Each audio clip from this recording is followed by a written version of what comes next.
Hello again, whiskey friends. Welcome back to the Whiskey Riff Lounge. My name is Kelsey. Today we're doing a whiskey and cigar pairing, so stick around. We'll be right back.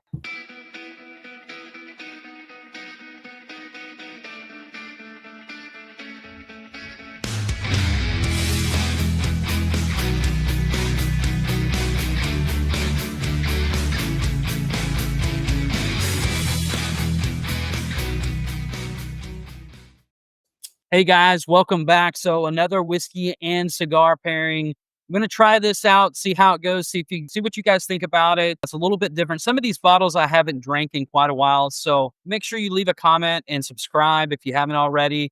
Really does help the channel out.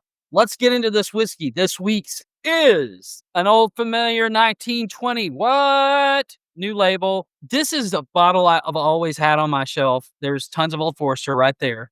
All that right there, that shelf is all Old Forester. So here's what I will say. This thing used to be talked about all the time when I first started WhiskeyTube or was watching WhiskeyTube. And it really kind of just like everybody talked about it. Okay, let's move on.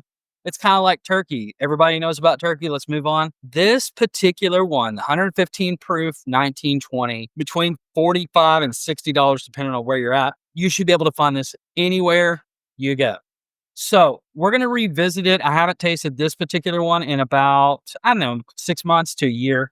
I haven't taken that much out of it, you can see, but I've always had one on the shelf before this. And then my favorite's the 1915. I might do another review with that and a different cigar, but we'll see. So we're going to start off with a whiskey. We'll go through nose, palate, finish, and then I'll talk about some of the cigars you could pair with it, or maybe just one, maybe. We'll see. So let's get into the notes. Here we go. Of course, it's got that freaking banana note. Everybody knows Old Forester 4. It's got a lot of more sweetness than I remember this having. I kind of always remember it being banana on the nose, but I don't remember this much sweetness. It's a caramel, banana, Foster's kind of thing that on the nose. A little bit of spice, not a whole lot of ethanol. 115 proof, so it shouldn't be super hot anyway. It's just a very pleasant, very approachable nose. If you guys haven't tried this yet, what are you doing? Go pick up a freaking bottle of Old Forester 1920. Try it out. Get a bottle of the 1920 and the 1910 and blend them together. Get the 1915. Come on, people. What are we doing? Just kidding. Let's get into the palate. You get a little bit of that banana sweetness, but for me, when it comes across banana, it's kind of like a Laffy Taffy banana. If you guys remember that candy as a kid, I do because I'm a fat kid. So I remember Laffy Taffy, banana flavored, a little bit of baking spice up front in the mid palate. And then the oak comes on pretty good towards the end of the end of the finish, excuse me. And then you're left kind of with a sweet oak / apple pie left on your palate. So let's go in for a second sip, and then we're going to check in with some of our dear friends and what they're doing.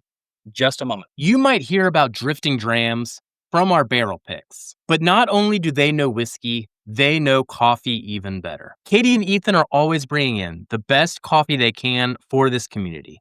And if you enjoy coffee or you are curious about getting into good coffee, you need to check out Drifting Drams. Fancy coffee for regular people. So check out their website to support a small business that is passionate about what they produce. And they will forever change the way that you look at coffee. So make sure you guys head over there and check them out. So pairing with this is a new one that just dropped. It should be dropping everywhere, but it should be in any freaking good cigar shop that you have. It's My Father Blue. Let me get this out of my face. This is the first cigar release from their newest factory in Honduras.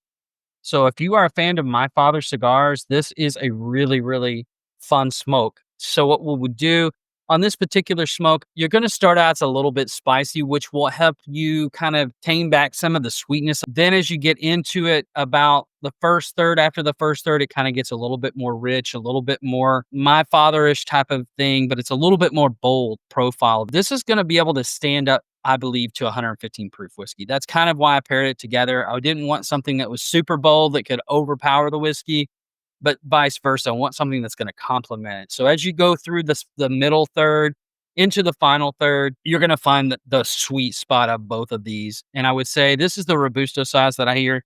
And this should last you probably an hour and 15 minutes to an hour and 30, depending on how fast a smoker you are. Now, you probably would want to actually pour 2 ounces. That's probably a half an ounce. So when you're pairing these together, the things to look for in whiskey and cigar pairings is what are they going to complement each other for, or are they going to enhance each other?